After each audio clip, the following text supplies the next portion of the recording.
Well, good morning and welcome, everyone. This is Jim Brett of the New England Council. Hope everyone had a relaxing weekend. We're pleased that you're kicking off the week with the New England Council. I also sincerely hope that all of you, as well as your families and colleagues, remain safe and healthy during these very difficult days. I want to recognize our friends at the Metro Hartford Alliance who partnered with us today's program, and in particular, I'd like to welcome our good friend Dave Briggs, as well as his members to this conversation.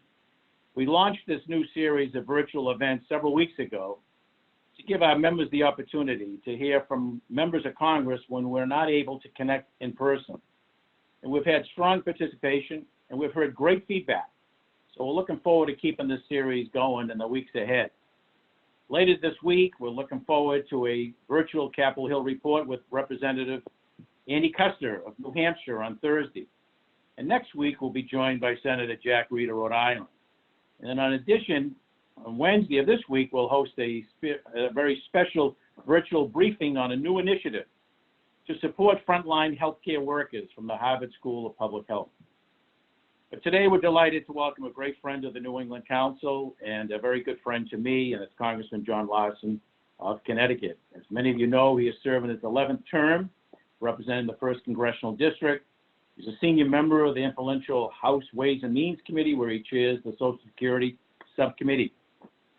As the coronavirus crisis has unfolded over the past several months, the Congressman, along with all of his colleagues in the New England delegation, have worked tirelessly to advocate for our region's needs and priorities as we work towards the common goals of containing the virus, providing medical care to those afflicted, and reinvigorating our economy. And as you know, Congress has now passed 3 major pieces of legislation that take critical steps towards all of these goals. And a 4th major relief and stimulus package is in the works. So we're pleased that Congressman Larson could take time to tell us more about maybe the outlook for the next package, what priorities he'll be advocating for as it is developed and fine-tuned in the days ahead. And then I'll be asking the Congressman some of the questions our members have submitted. But just a reminder that because of the large number of participants in this virtual event, we're not able to take live questions, but we have some great submissions from our members. And with time permitted, we hope to get to many, if not all, of the questions. So with that, again, I want to thank all of you for taking the time to join us today. And now I'm very pleased to hand it over to our good friend, Congressman John Larson. Well, thank you, Jim, and good morning to everyone, and good morning to everyone with the New England Council, and thank you for having the opportunity to chat with you this morning or early afternoon. To say that the past month has been a challenging time for New England and the country would be an understatement. Have been upended. And first and foremost, my thoughts go out to anyone who has lost a loved one, a friend, a colleague to the virus. And of course, you're in our prayers and thoughts, especially those that are currently battling COVID-19. As we've worked to address this pandemic, my priority first and foremost has been to address this as a healthcare crisis.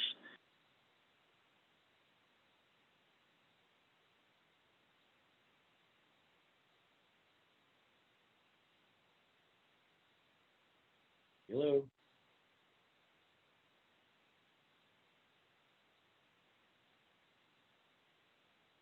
Of the Ways and Means Committee, but also the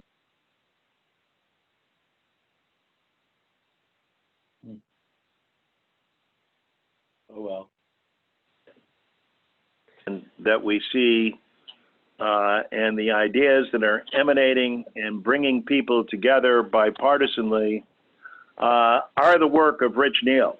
And I can't tell you how proud I am to serve with him on the Ways and Means Committee, but the exceptional job that he is doing. I wonder what's going on. I think if We'll lose it.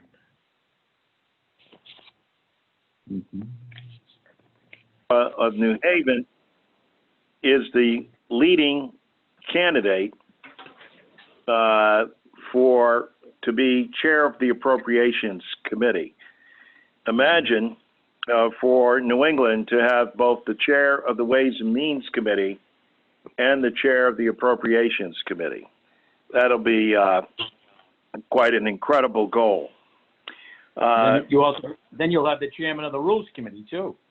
Yeah, we have the chairman of the Rules Committee, and Jim McGovern, who I was just about to say has been extraordinary, especially in developing the kind of voting and gathering that will have to take place as we address not only the current crisis, but this is something that Congress has thought about, and Jim did an incredible 25-page report going back to the crisis after September the 11th, of course, after the Great Recession, the Ebola crisis, et cetera, all of which should have been a wake-up call to Congress to do something, but usually what transpires is that after the crisis passes, there's a tendency to conduct business as usual. That's not going to happen again, and largely thanks to Jim McGovern, who most recently has also come up and presented the caucus with a plan that will have to be voted on that will allow for proxy voting. And oftentimes, given a bad name, it actually can be an extraordinarily useful tool if done in the correct way and not abused. Certainly, Tip would approve of proxy voting, but I also want to acknowledge Dr. Scott Gottlieb, who many of you may have heard about from the American Institute, but also hailing from Westport, Connecticut, who's been working with Governor Lamont here in the state of Connecticut. And he has, I think, come up with a very critical plan that more and more people are responding to. And essentially, if you could sum it up in three ways, it would be the 3 T's of testing, tracking, and treatment, and making sure that we continue to do that. As was mentioned by Jim, we passed the CARES Act, which provided $2 trillion of relief for small businesses and industries affected by COVID-19, in addition to health care funding and direct economic impact payments to most Americans. As this huge package was put together in about a week, an incredible feat for Congress to pass $2 trillion in about a week, suffice it to say that there were some hiccups in its implementation. The $350 billion Paycheck Protection Program for small business funding has been allocated. Many people are receiving funds, and there is an additional $250 billion proposed, which would bring the total to $600 billion. I believe that will pass shortly, if not, in fact, this week. There have been some problems with the rollout of PPP, and most of them related to businesses not being able to access the PPP loans through their banks or credit unions. And there have been some delays with some people getting their economic impact payments. Most members have established on their websites numbers to contact, and going through your local member of Congress or United States Senator if you find a snag, as well as the SBA has a website as well. And I know in the state of Connecticut, the governor has a very effective 211 line that has proved to be most helpful. Hospitals and community health care centers have not gotten the money they urgently need for PPE, and I think all of you know that that's personal protective equipment. You know, the hats, from the hats, the gloves, the masks, the gowns, the ventilators, and other supplies. And HHS still hasn't put out guidance for the remaining $70 billion that the CARES Act has appropriated, and the whole delegation has written the Secretary about that. Democrats, and again, led by Rich Nail, have been working on an interim extension of the CARES package, which would include $250 billion for paycheck protection. This would include fixes to some of the current laws, another $100 billion for hospitals, community health centers, and health systems, providing desperately needed resources to the front lines of the crisis, including production and distribution and of national rapid testing and personal protective equipment. We also have included another $150 billion for state and local governments to manage this crisis and mitigate the lost revenue. I've been in touch with virtually all of the hospitals, institutions of higher education, and certainly mayors and selectmen in the First District, and I can tell you that all three of these are top priorities of theirs. We are also looking to provide strong additional support for families with a 15% increase to the maximum SNAP benefit to help put food on the table. Additionally, as we strive towards a fourth package, our priorities will include, for me, an expansion of a Social Security benefit, and especially for so many people who are witnessing, again, they saw it happen in 2008, 2009, when their 401k became a 101k, and it's deja vu all over again. And this has a tremendous impact on people's, with more than 10,000 baby boomers a day being eligible for Social Security and retirement. This has an incredible impact on all of them. And inasmuch as Congress hasn't addressed the issue of Social Security solvency alone in more than 37 years, it hasn't expanded it in more than 50, it's long overdue. We also recognize that science-based comprehensive national plan for requiring testing, contact tracing, and benchmarks to determine when restrictions should be lifted in communities has got to be a priority. The utilization of Defense Production Act so that we can manufacture more test kits, more PPE, more funding for hospitals and healthcare centers to protect workers and treat patients, funding to reimburse state and municipalities for lost revenues, more direct payments and expanded paid family and medical leave for individuals, more assistance for business left out in the CARES package, and hazards pay for first responders. You may have heard last week I was appointed to the White House Congressional Task Force to deal with the coronavirus and reopen government. Mm-hmm. And while I may have many disagreements with the president on a variety of issues, during these times of crisis, this is the time when we put our shoulder to the wheel and everybody rolls up their sleeves to get the job done. And I also hope to bring to the table a concept that you're hearing here first today, and that's to reinstitute a concept that we did during the war. There has been much analogy and comparison giving to this current COVID-19 virus as a war on an invisible enemy, as the president says, but is nonetheless the war.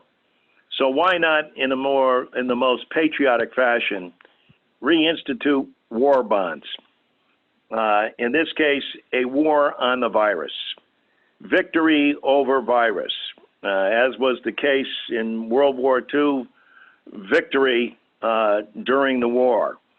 But in this instance, have the funds that are contributed on a voluntary basis for those that choose to purchase in a very patriotic way these bonds that will go directly towards initiating the kind of testing and provide the money and the revenue from the Treasury Department to provide the kind of testing that we need on an ongoing basis, to help us with the emergency upstanding again of small businesses, et cetera, who've been impacted this, and long-term about making sure that the NIH and other institutes continue to be in a state of preparedness as it relates to potential for this disease to revisit us once again in the fall, but also for other potential pandemics or viruses that may loom out in the future.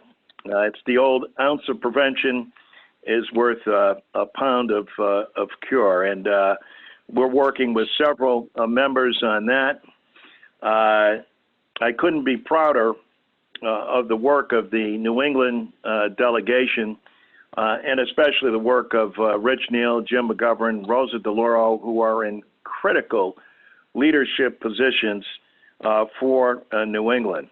And thank you for this, my opportunity to give you a brief update. We could be back in Congress as early as Wednesday of this week, and what we hope is to pass, I think for sure, the $250 billion that are needed for PPP, but also more PPE money. Sorry for all the acronyms here, but I know you're all familiar with the Paycheck Protection, as well as the personal protection gear, et cetera, and the additional money that's needed for hospitals in our states and municipalities. We believe that there will be a need for a fourth package and probably a fifth package as we go forward. But again, thank you, Jim, and thank you for all the work that the New England Council does. I think the best thing during this pandemic, and the best of the country comes out when we realize that we're faced with a crisis that knows no boundaries or state lines or ideology. It affects the American people in general, and America responds best when we all pull together. And that's the effort that's going on in Washington, D.C., and I look forward to your questions. Great. Well, thank you, Congressman. You know, I was just thinking back to the last crisis that we had, which was the financial crisis, 2008, and you were there then, and I think the Congress appropriated $700 billion in a bailout. And just think of how much is being spent today with the last stimulus bill, $2.2 trillion. This one could be $400 billion. The Federal Reserve authorizing over $2 trillion. I mean, it's an extraordinary amount of money in the last several weeks that Congress has appropriated to address both the health care and the economy. My question would be oversight to make sure that all of this money is going to where it is needed most. And I hope that the members of Congress in both House and Senate and the White House will really spend time in making sure that this money is being spent and spent very wisely and to areas that are really desperately needed. Well, again, you're echoing the exact sentiments that Rich Neal has brought to every single one of these negotiations. And there are several bills that exist out there. There's got to be a thorough oversight and review of how we got to this point, both from a health perspective, but then also as we address this in terms of doling out, as you indicated, just in the CARES Act alone, $2 trillion that was initiated and voted on in less than a week. And then the necessary oversight and review that has to go with that.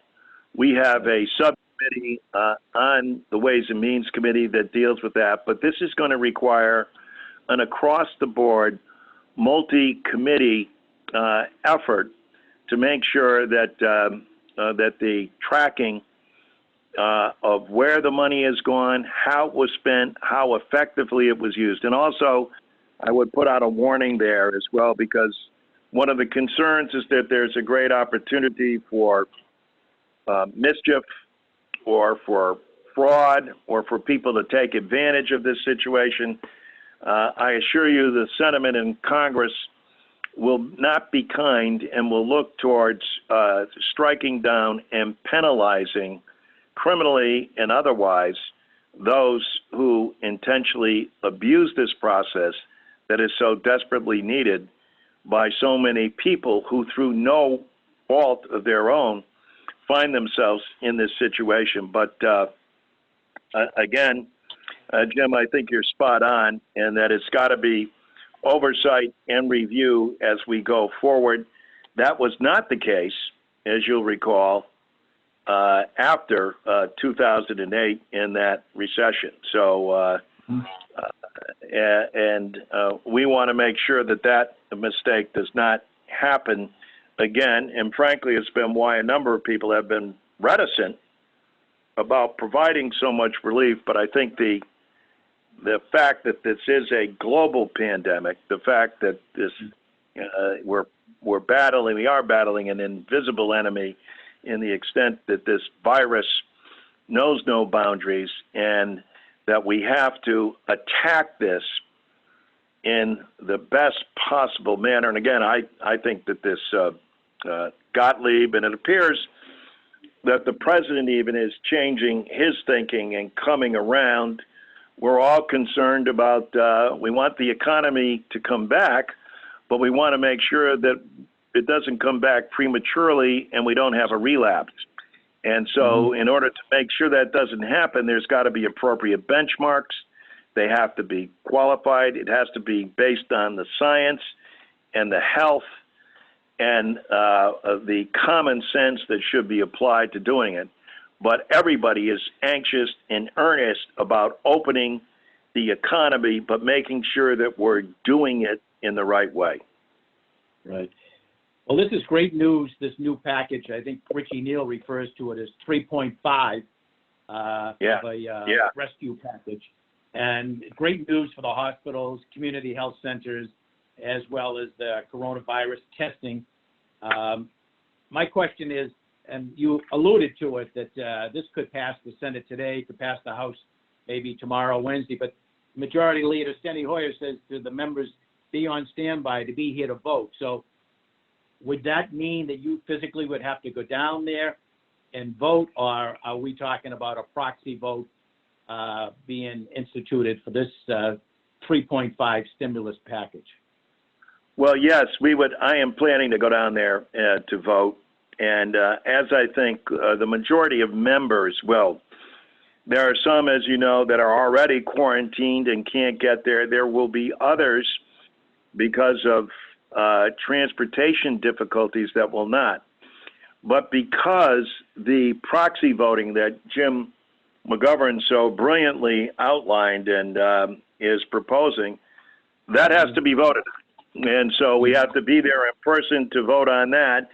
And then I think that will allow people to utilize that as we work our way through this crisis. And hopefully, as people are predicting, that by mid to the end of May, that and Connecticut in particular being bookend between Boston and New York, and we all know what's going on in Rhode Island. I'm glad that you have Jack Reed coming on, and the way Providence has been hit so hard by this. It presents itself on a state-by-state basis in a different way. So how we deal with this is going to depend, and I commend Governor Lamont and the governors of the Northeast and Governor Cuomo and others for getting together and saying that we're going to continue to work as a region also, again, because the disease doesn't know state boundaries, so that as we open, we're doing so in a consistent fashion and based on appropriate benchmarks that will be driven by health. This Paycheck Protection program has been extremely popular, needless to say, and that's one of the reasons why you've come up with 3.5. But we have about 30 million small businesses in the United States. Do you foresee coming back again on stimulus 4, 5, 6 to put additional money in for the paycheck protection? I do, and for exactly what you say, Jim. In going about the district, and a number of us continue to do teletown halls and call-ins. It's been the largest participation that I've seen in some times, and most of the questions, as you might well imagine, center around, first and foremost, people's own personal security. And then number two on the list is, A, will I be able to go back to my job? Or B, I'm an employer that's trying to both protect my employees, restart and open my business. And, you know, I'm caught between the conundrum of an international pandemic with rules and restrictions that, depending upon what kind of business or industry you are in, impact you in a different way, and also your employees. And so I think as we go through this, and as we do the due diligence and chronicle what's happening in our individual districts, it's going to require us to say, oh, well, okay, there was a loophole that needs to be closed. That's a business that should have gotten attention that fell through the cracks. And I just think we're going to continue to see this throughout the summer and into the fall, and hopefully adjust. I mean, it is a international pandemic and a national pandemic in the extent that it's impacting everybody. And again, this is the fault of no business or enterprise or the individuals that work there. Right.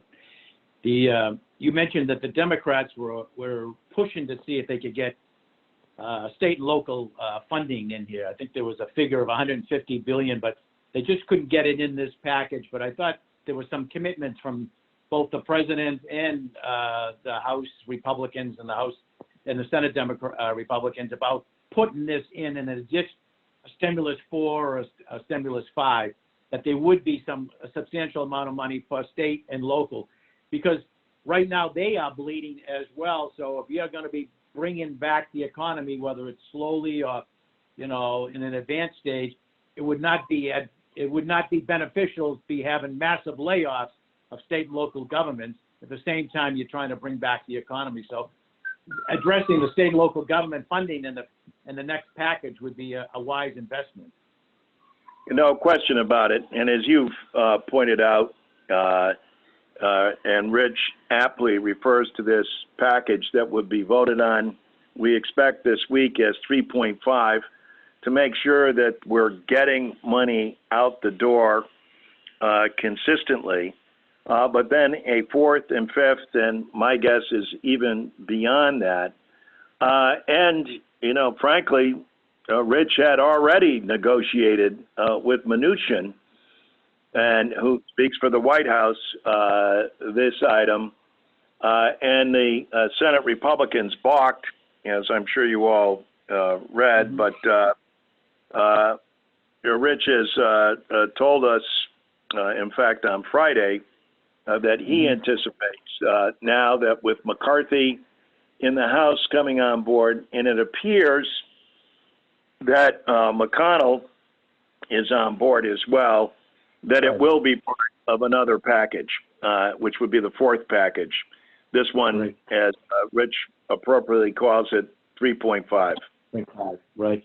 Well, But again, I can't emphasize enough the role, and I think people in New England ought to understand is that Rich Neal is Nancy Pelosi's chief negotiator. He would never say that. And he, I think, probably from Mnuchin's perspective, because he's had to deal with Rich on all the trade issues and other issues, both trusts and respects him, and so there's a mutual relationship that I think is clearly beneficial to New England, but also very beneficial for the entire country. And Rich is just doing a fantastic job for us. I agree. I don't think you'd have the USMCA trade bill that was signed into law without Richie Neal. working on that for the last year and a half with his colleagues, and the trade representative, Lighthizer, had often said that he had a wonderful working relationship with Richie Neal. So I concur everything that you've said about the way he conducts himself. He's been superb, and that's why I think the Speaker relies on him and trusts him, and why he's the lead negotiator for the House. And he virtually is in every meeting at the White House with the Senate, and at the same time also keeping his colleagues on the Ways and Means Committee and the Democratic Caucus aware of what's going on. Right. Quite remarkable job. Yeah.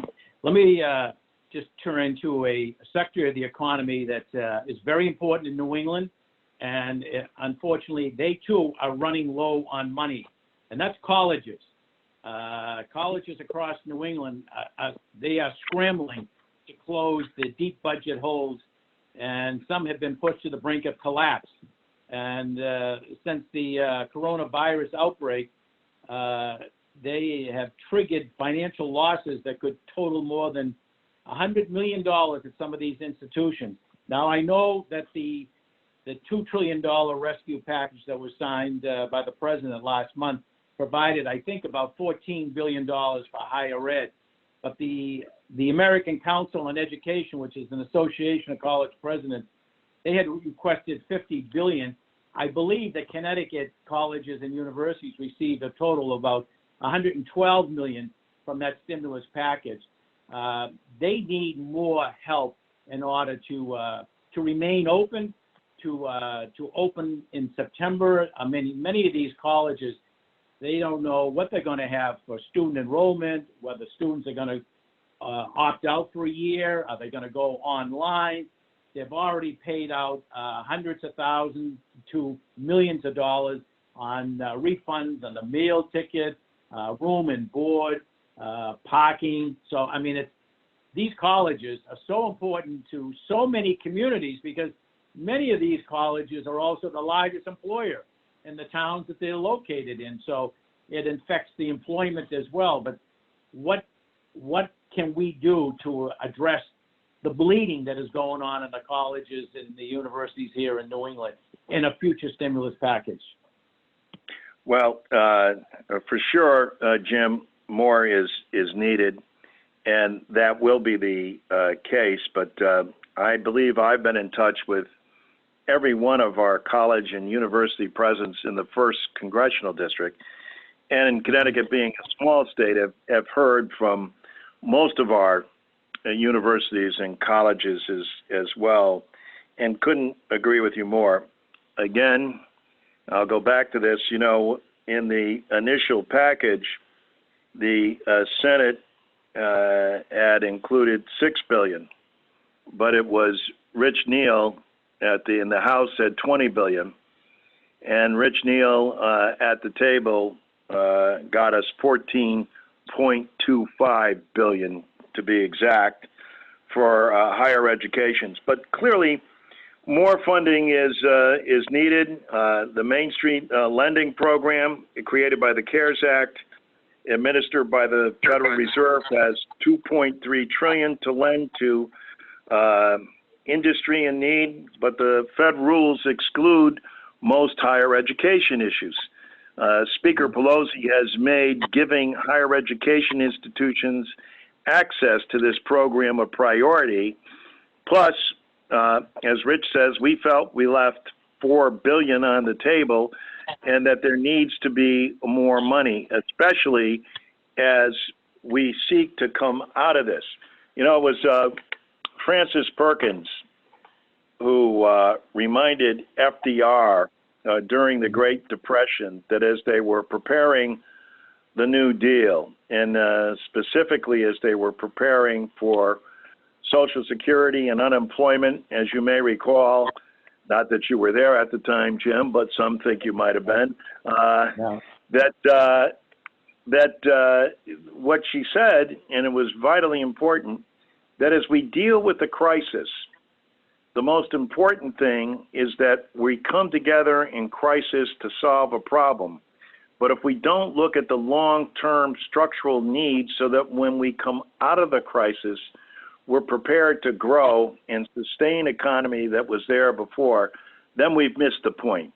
And that is the point with higher education, that if we don't, make sure that as we come out of this immediate crisis, that people aren't in the position where they can hit the ground running and where we can turn around and noting prior to this crisis where we had enormous gaps in terms of where employment and what kind of training and what do we need to do for the future and all things that we want our universities and colleges, and not just universities and colleges, but trade associations and others to be looking at in a manner so that when we come out of this on the other side, that we're better prepared to hit the ground running and get this economy back to where it needs to be.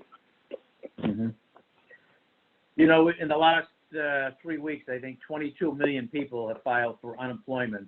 And one of the fallouts of this high unemployment rate is a decrease in that payroll contributions to Social Security. You are the chair of the subcommittee on Social Security and Ways and Means. Do you believe that this will have any long-term impact on the viability of the Social Security Trust Fund? Well, yes, I do, number one. And number two, we had a problem prior to this crisis. And it's traditionally been a problem that Congress looks the other way on. And again, Rich has given me the task on the committee to put out a plan that looks at this and addresses this issue both in the short and long term. For the short term and during this specific crisis, we've introduced a bill to give that we hope comes up in the next package, and certainly we've been pressing for it. Our colleagues on the other side have not been as enthusiastic, shall I say, as we have, but nonetheless, to understand first and foremost how critical and important this is, after the great crash of 2008, 2009, people's 401ks became 101ks. During that time, Social Security never missed a payment. And so the security, but as you know, Jim, Social Security is not just a pension benefit, it's disability, it's spousal, and dependent coverage. I feel like this is the Rich Neal show, but nonetheless, you all know that Richie lost both his mother and father and was raised by his grandmother.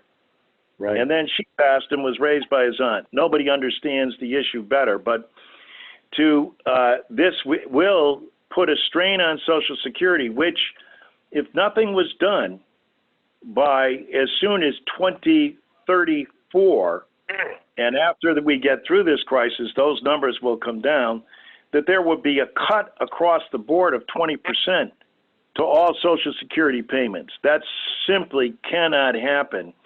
And so we put forward an emergency plan that would take care of both widows and grandmothers and grandparents that, like Rich, are raising or dealing with their children, and students who have been impacted and in college or whatever, but are over 18 years of age, but impacted by Social Security, and also a catch-up in terms of a COLA that would assist people, but also letting, as you're probably aware, for more than 5 million Americans, and something that I've been keen on addressing in this task force, and especially for people of color, and specifically women of color, are hurt the most. More than 5 million currently who've paid in all their quarters to Social Security and given, made their deduction along with their employer all of their lives. Their employer gets a tax write-off. The member gets a benefit, but for 5 million Americans, they get a below poverty check. We want to make sure that the new floor for Social Security becomes 125% of poverty. That there's a COLA that reflects people's actual needs, that if you continue to work, as many do, that we changed the tax structure that was put in place in 1983, and they didn't index it. So we need to index that so people aren't taxed on the Social Security benefits that they're receiving. And then also to make sure that the system is sustainably solvent into the next century, where millennials are going to be more dependent on Social Security than the baby boomer generation, who is picking up a great deal of the slack here. So yes, it's a great question. I thank you for asking, and it's going to require both short-term emergency funding in this area and long-term us making the structural changes that will sustain Social Security as it's required by law for beyond 75 years and enhance it in a way that gives everybody the insurance and knowledge of knowing that it's going to be there. And as all polling data indicates across the board with Republicans, Independents, and Democrats, above 70% all agreed that they would pay more into a system that they know is guaranteed, has never missed a payment, and has been there for them. They want that assurance.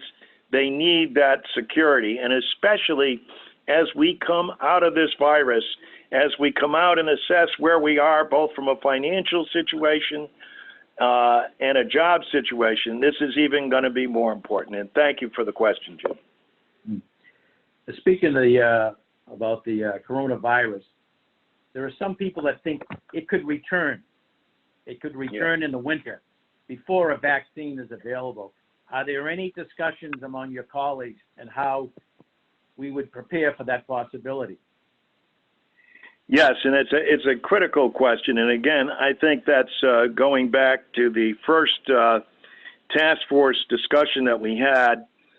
I continue to emphasize, and I have to say, so do a number of Republicans. I was encouraged to hear Congressman McCarthy for the first time speak up and say, everyone's concerned about testing, which is important, and we've got to get more testing out the door, and we've got to have testing that's easy and is able to restore people's confidence. It's pretty, when you consider this, Jim, consumer spending makes up 70% of the United States GDP. Consumer spending is going to continue to contract until Americans feel a greater sense of security, and that means from a health standpoint. And health and economic security are inextricably linked, so that testing, treatment, and a vaccine are all critical to a strong recovery. That's why, benchmarks have to be established so that there isn't a premature opening that could endanger the fragile trust and discourage discretionary spending, only lengthening the recession. So I was pleased when McCarthy said not only was he for the testing, which everyone agrees has to be done, but also the tracking or tracing. And when you say that initially, it gets everybody a little concerned about the government tracking them. But really, when you break it down and talk about those who have been tested and tested positively for the virus need to be traced. And by that, it's, everyone conjures up this image of government surveillance, et cetera. It's having healthcare professionals tracking and tracing and making sure the people you've been in contact with, et cetera, and isolating, because we know that isolation works. We know that to limit the spread, that social distancing and other matters, when we are able to put them into effect, we can be preventative. And as we're being preventative and looking at remedies, and by that, I mean remedies that will short-term help you through the virus as we wait for a vaccine.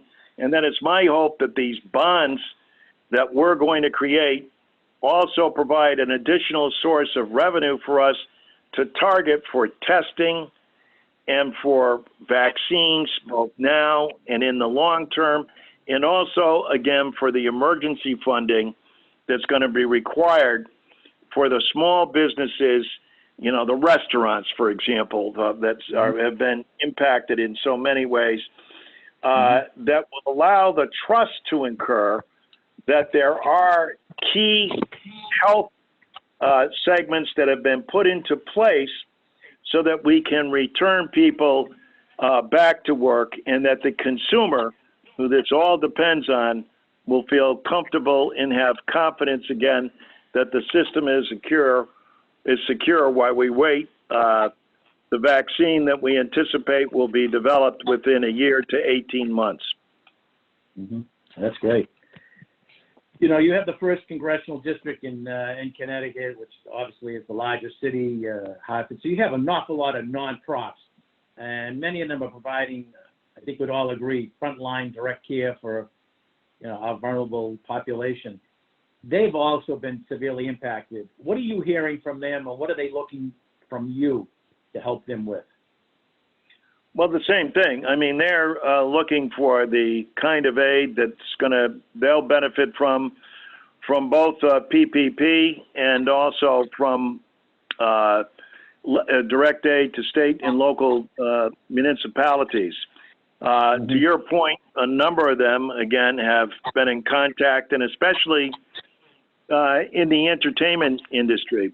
And we made sure in the package and in future packages that they're going to be included. And these are, a number of people in the arts and, in the performing arts and the museums and the various different forms of movie theaters to, in our state, the great facilities and gaming facilities of Foxwoods and the Mohegan Sun, and the entertainment venues that go along with it, and everything from parking garages to vendors across the board that have been impacted this. It gets back to the question you asked initially too, Jim, about recognizing how different businesses in this economy are going to be impacted, and the kinds of adjustments we're going to have to make as we go forward based on empirical data, and also following through, as you suggested earlier, on the oversight and review of where the money's going, and is that the most effective and efficient place for that money to go, and how can we be doing better? And Congress has to be open to being very flexible and adjusting in real time based on the anecdotal evidence and data that they get back from their constituents. Good. I think we have time for maybe two final questions. Let me just ask them to you quickly. One that doesn't seem to get too much press is the post office. I read recently that the Postal Service is predicting a $13 billion loss of revenue this year, and I believe the Postmaster General, when she testified at the Oversight Committee hearing just recently, she said they'll be running out of money at the end of September. I know the Congressman, your colleague, Congressman Stephen Lynch, has been a strong advocate on this Postal Service and trying to get them, sufficient funding to be sustainable. Your thoughts on whether we can keep the Postal Service running as a self-sustaining quasi-government agency? Well, I believe it's a necessity that we do, and I couldn't agree more. And you're absolutely right. Steve Lynch has done an outstanding job. He's supported by the entire New England delegation in his efforts, which at times has been singular, but nonetheless, I think Steve has grasped the issue as you've outlined it, and it is going to require additional funding on the part of government. And also, as we project out into the future, and again, getting back to Francis Perkins, how we want to come out on the other side of this, and looking at our post offices also in transition in terms of what the post office of the future will look like. And as an old and still an old letter writer myself, and not necessarily one who's adept at communicating through email and texting, et cetera, and preferring the old handwritten letter, but I'm certainly wise enough to know that the future is going to look far different in terms of the way that people communicate.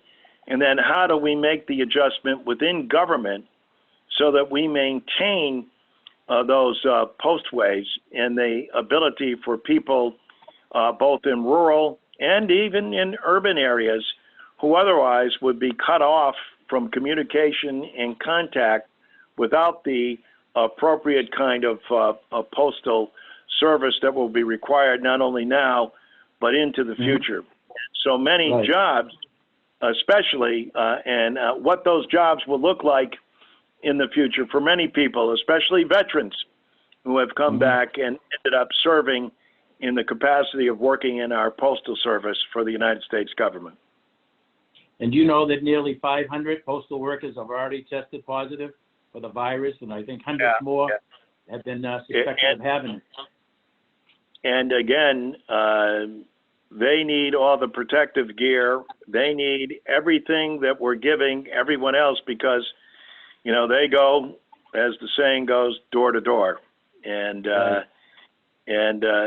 who knows what they will be encountering. But again, in the more densely populated the area, in a large metropolitan area like Boston or Hartford, you're gonna find those issues arise more frequently. Right. And the final question, will we see a stimulus 5 or a stimulus 6 with a massive infrastructure package? The president indicated just a month ago he would love to see a $2 trillion infrastructure. The speaker thought that was music to her ears. Many members of Congress said this is long overdue. This is exciting that if both the president and the Democrats can really come together and say, let's do a massive infrastructure project for the roads, the bridges, the highways, the dredging, the tunnels. Not only are you going to address public safety issues, but you're also going to create probably the biggest or the largest job creation bill that Congress has done in a couple of decades, because all the studies indicate for every $1 billion you spend on infrastructure, thousands of jobs are created. If you ever did a $1 trillion or a $2 trillion infrastructure package, you talk about getting the economy back on its feet. This is one way you could do it, and do it in a very short period of time. Well, number one, I couldn't agree with you more, but again, as important, and hopefully the listeners on the line, if they didn't before, they'll understand it now, just how critical and important Rich Neal's leadership has been. There's always been great plans out there to talk about what we need in terms of infrastructure nationally. The stumbling block has always been, how do you pay for it? How do you finance it? But with Rich Neal at the helm, instead of kicking the can, he's been directly negotiating with Mnuchin. And while many of us, myself included, would prefer a carbon tax that is long-term and will bring in far more capital, what Rich has done is got people to the table and got them to agree and brought along both the president and Mnuchin. The Senate still isn't there yet, but I believe they will be. But prior to this virus taking hold in dramatic fashion, Rich had already convened the committee, and we were prepared to go with a $1 trillion package. So to your point, when the president said $2 trillion, which is desperately needed, and and you noted the payback that will accrue from that. We have several proposals. I've talked to the council before about our proposal to tunnel 94 and 81, the number one block gridlock in the state of Connecticut, number 2 in New England, number 11 overall in the country. And when we add into that the 2 levees on the East Hartford and Hartford side of the river that protect those communities from flooding and the enormous cost it would be if there was a breach. These are the very kinds of things that exist all across the country that, again, getting back to Francis Perkins, that if we're not dealing with the crisis and coming out of it structurally better by improving our roads, our bridges, our harbors, our rail, our airports, our every form of communication, including stuff like our school systems. And this crisis has also pointed out educationally what needs to happen in homes and in the ability of densely or rurally populated areas where if learning has to take place at home, do we have the technology in that household and the communicative skills to make that happen? It's got to be imperative for the future. This has to be done. And again, with the leadership of Rich Neal, I believe we're going to get it done. I agree. And it's 12:29. I know you have to be off by 12:30. I just want to let you know, Congressman, all the good work that you and your colleagues are doing in Congress is being reflected now in the polls. Just today, the Gallup poll contains a remarkable nugget. It shows approval rating for Congress, 30% job performance. It's been a while since it's been double digits, so obviously the public appreciates what you and your colleagues are doing. Well, I'm grateful for that, but I'm always reminded of what my grandfather Nolan would always say. Just remember one thing, son. Peacock one day, feather duster the next. Oh, that's so true.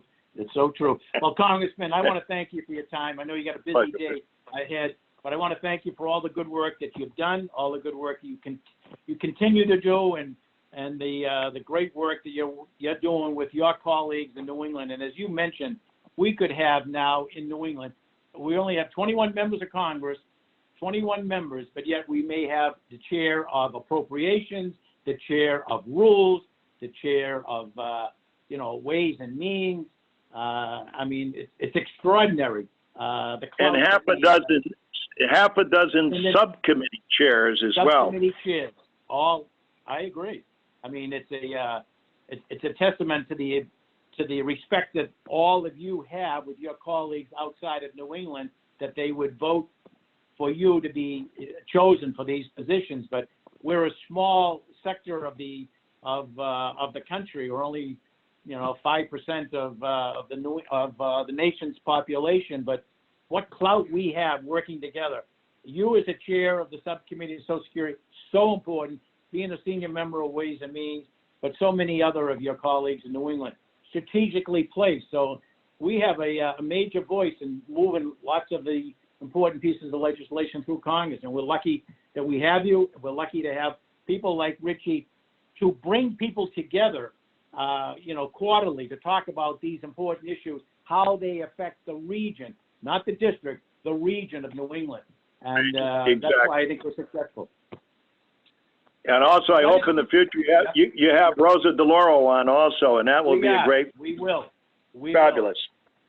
Absolutely. Like I said, key position to be in to be the next chair of the appropriations. So it says an awful lot about her colleagues and what they think of her as well. So with that, I want to thank you, Congressman, always being available, and continued success and safe journey if you're going to D.C. this week. Thanks, Jim. All the best to everyone. Thank you. And thank all the members of the New England Council for staying with us. And we'll look forward to having you later this week for both the Harvard School of Public Health Forum as well as Congresswoman Annie Custer. Thank you, and have a great day.